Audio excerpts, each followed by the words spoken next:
प्रिय विद्यार्थियों, मैं डॉक्टर सुनील कुमार शर्मा, सहायक आचार्य हिंदी, राजकीय महाविद्यालय Karauli, BA part second Hindi साहित्य प्रथम प्रश्न पत्र के अंतर्गत अब तक मैंने आपको बिहारी सतसई के कुछ पाठ्य अंश जो आपकी पुस्तक में संकलित हैं उनका व्याख्यात्मक एवं सप्रसंग विवेचन आपके समक्ष प्रस्तुत किया। आज उसी श्रृंखला में आगे बढ़ते हुए पद संख्या 13 का व्याख्यात्मक और विवेचनात्मक स्वरूप मैं आपके सामने प्रस्तुत कर रहा हूं। बंधु भय का दीन के को तार्यो रघुराय, टूठे टूठे फिरत हो झूठे विरद कहाय। तो यहाँ इस पद में बिहारी ने भक्ति के माध्यम से एक भक्त की जो भावना है, प्रभु के प्रति जो समर्पण है, निवेदन है, उस निवेदन को यहाँ भक्त ने जो उनके मन में विचार थे उस विचारों के माध्यम से प्रस्तुत किया है कि हे प्रभु, आप दीन बंधु कहलाकर इस संसार में यश के भागी बनते हुए फिर रहे हो और इसी कारण से आपका जो यश है, इस यश के कारण आप इठलाते इस बिरद को, यश को लेकर झूठे ही प्रसिद्धि को प्राप्त हो, क्योंकि अब मेरे जैसे इस पतित व्यक्ति से आपका पाला पड़ा है। तो इस प्रकार से एक भक्त अपने स्वयं के उद्धार के लिए अपने प्रभु को किस प्रकार से निवेदन करता है, उस निवेदन का उल्लेख इसमें बिहारी ने किया है। हे रघुराज, आप संसार में किसके बंधु बने हो, किसकी रक्षा या सहायता की है, आप किस अधम का उद्धार किया है। ये एक प्रश्नवाचक भाव भक्त ने अपने आराध्य के समक्ष प्रस्तुत किए हैं। आप तो दीन बंधु और पतित पावन कहलाते हो, ये आपका जो यश है। बंधु भय का दीन के को तारो रघुरा, क्या आज तक आपने किसका उद्धार किया है। हे रघुराय, हे श्री राम, आप मुझे बताइए। टूठे टूठे फिरत हो झूठे विरद कहा है कि आप दीन बंधु होने का जो झूठा यश प्राप्त कर संतुष्ट हुए, टूठे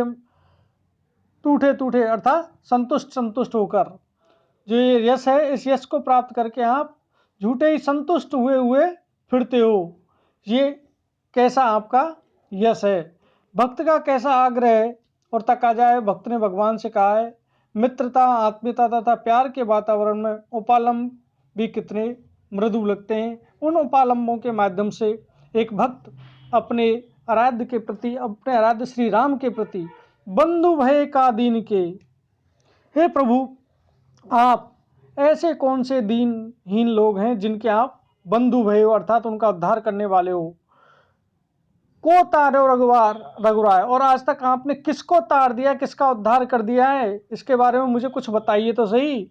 टूठे टूठे फिरत हो झूठे विरद कहा है कि अपने झूठे यश को लेकर आप संतुष्ट हुए इस संसार में चारों तरफ उमड़ते रहते हो, प्रसन्न होके फिरते रहते हो, घूमते रहते हो। हे प्रभु, मुझे आप बताइए तो सही, अब आपका मेरे जैसे इस दुष्ट व्यक्ति से पाला पड़ा है। मैं अब देखता हूँ आपका जो यश है वो किस प्रकार से यश कायम रहता है। इस प्रकार से एक भक्त अपने उपालंब भाव से अपने ईश्वर पर, आराध्य पर किस प्रकार से निवेदन करता है, उस भाव को इसमें बड़ी अच्छी और मधुर शब्दों के साथ बिहारी ने प्रस्तुत किया है। अगला पद है, जब जब वे सुधि कीजिए तब तब सब सुधि जाए, आँखिन आँखिन लगी रहे आँखें लागती नाए।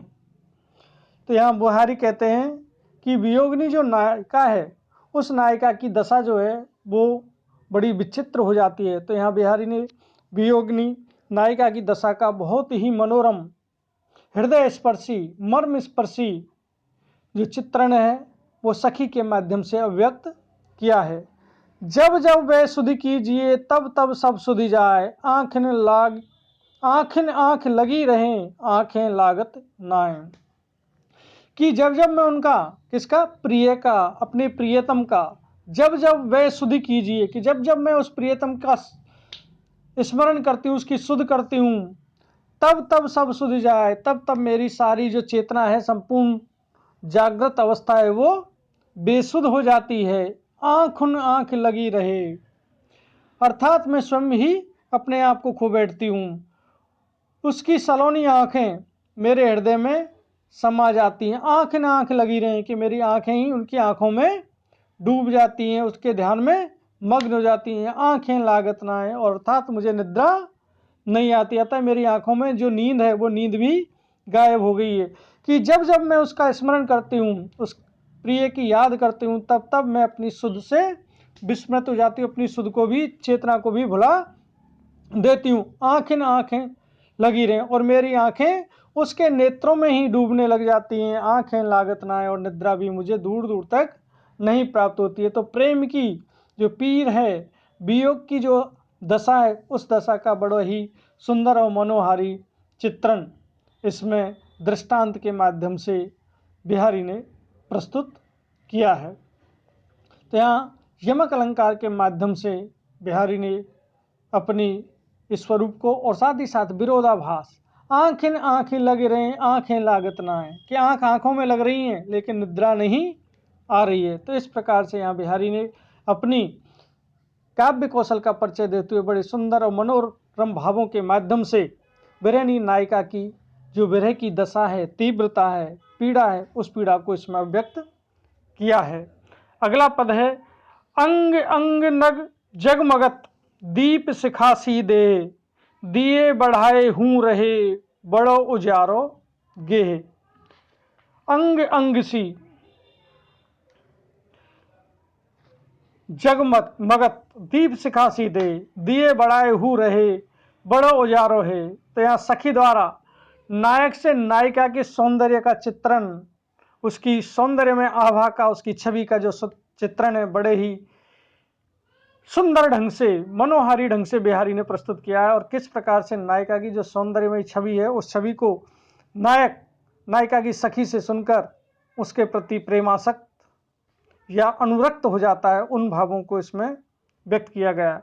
अंग अंग नग जगमगत, अर्थात नायिका का जो अंगिक सौंदर्य है वो ऐसा जगमगा रहा है जैसे उसके शरीर में कोई बहुमूल्य नग जड़ित कर दिए हों। दीप सिखासी दे, जिस प्रकार से दीप शिखा उसके अंग प्रत्यंग के रत्न, नग एवं मणि आदि से जटित अलंकारों से उसकी देह दीप शिखा के समान सुंदर प्रतीत हो रही है।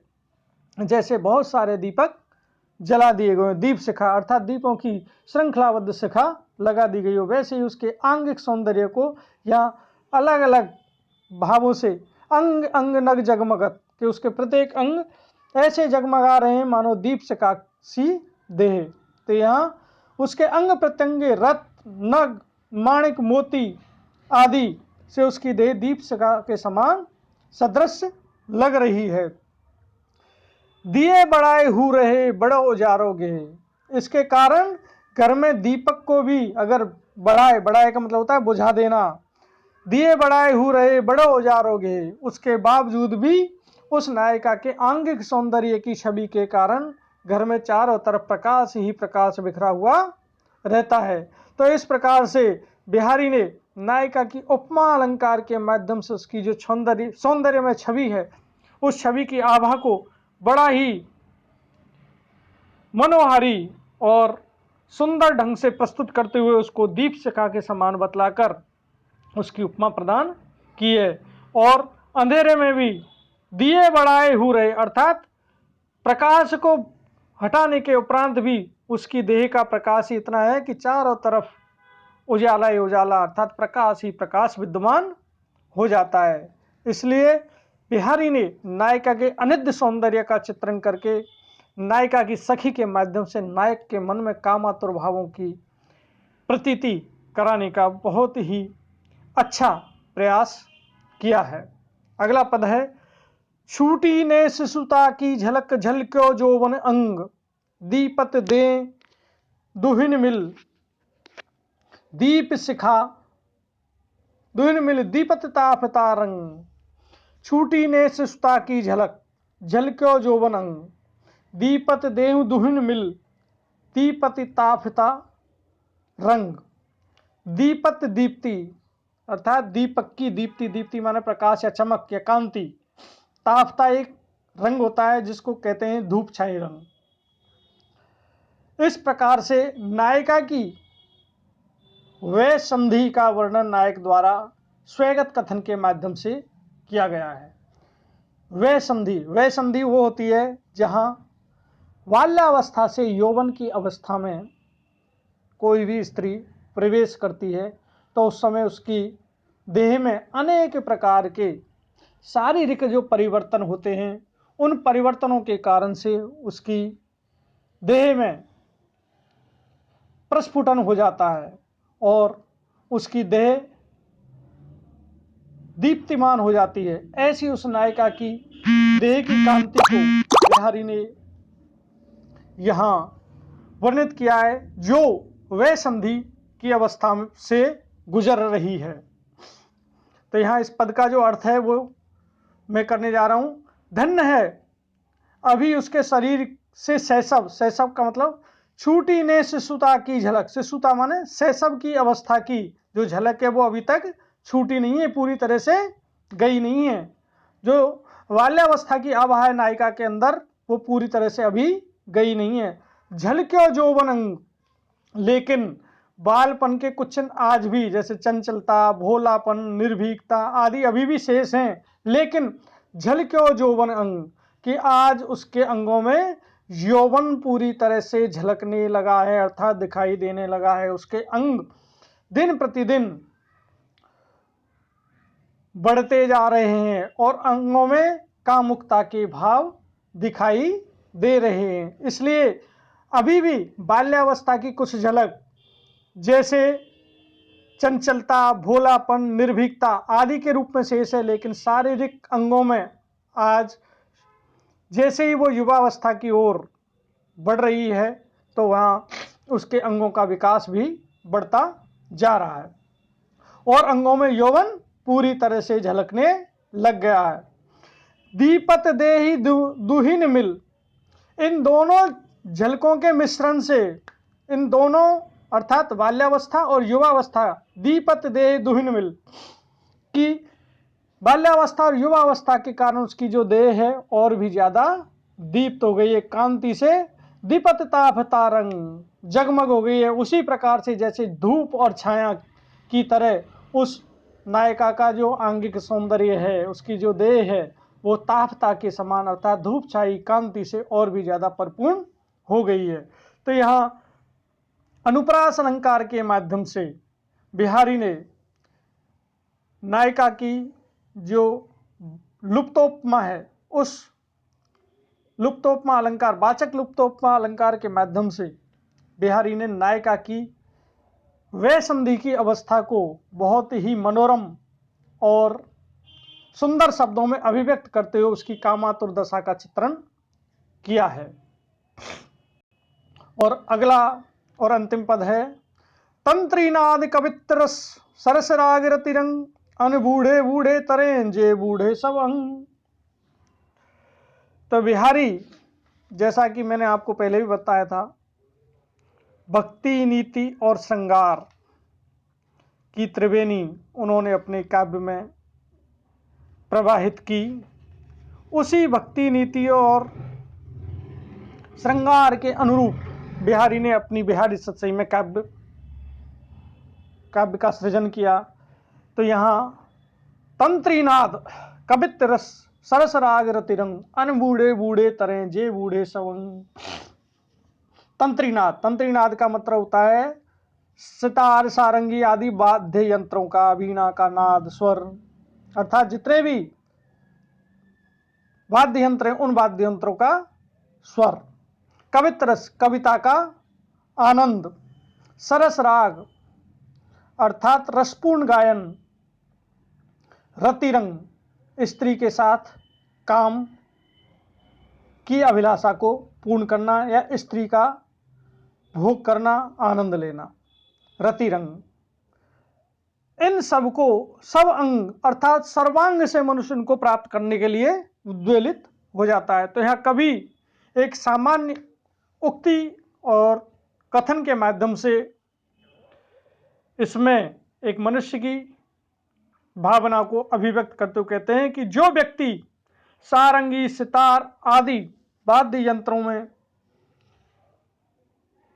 और सरस राग काव्यानंद में, सरस राग अर्थात सरस सुंदर गायन में, कवित्त रस कविता के रस में, रति रंग और काम क्रीड़ा के आनंद में लीन ने हुए।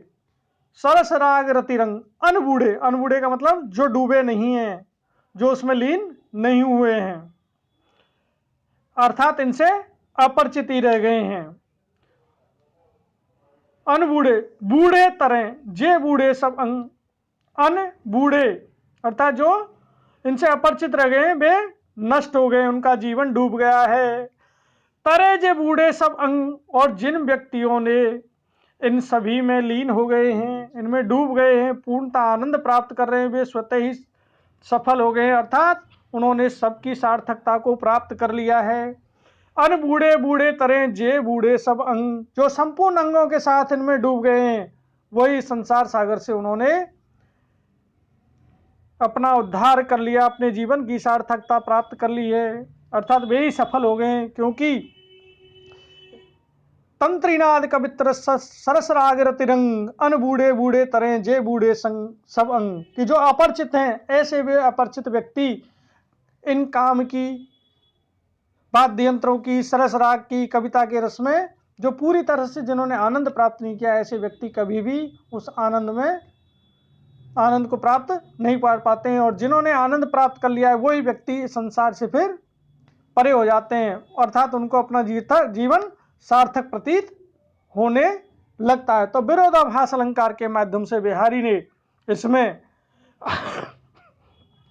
अनबूढ़े बूढ़े तरह जे बूढ़े सब अंग के माध्यम से एक अनबूढ़े अर्थात जो नहीं डूबे वे डूब जाएं, अनबूढ़े बूढ़े अर्थात जो लीन हो गए हैं, वस्तुतः वे सफल हो गए। जे बूढ़े सब अंग, और जो संपूर्ण अंगों से अर्थात पूरी तरह से डूब गए हैं, वही संसार से विरक्त हो जाते हैं, अर्थात विरक्ति की अवस्था को प्राप्त कर लेते हैं। इसलिए बच्चों, आज हम इतने ही इन 5 पदों के अध्ययन के माध्यम से आपको बिहारी सतसई का ये पाठ आज 5 पदों तक हो गया है। कल इसके कुछ पद हैं 5-6 अंतिम, उनको हम कल की कक्षा में पढ़ाएंगे। धन्यवाद।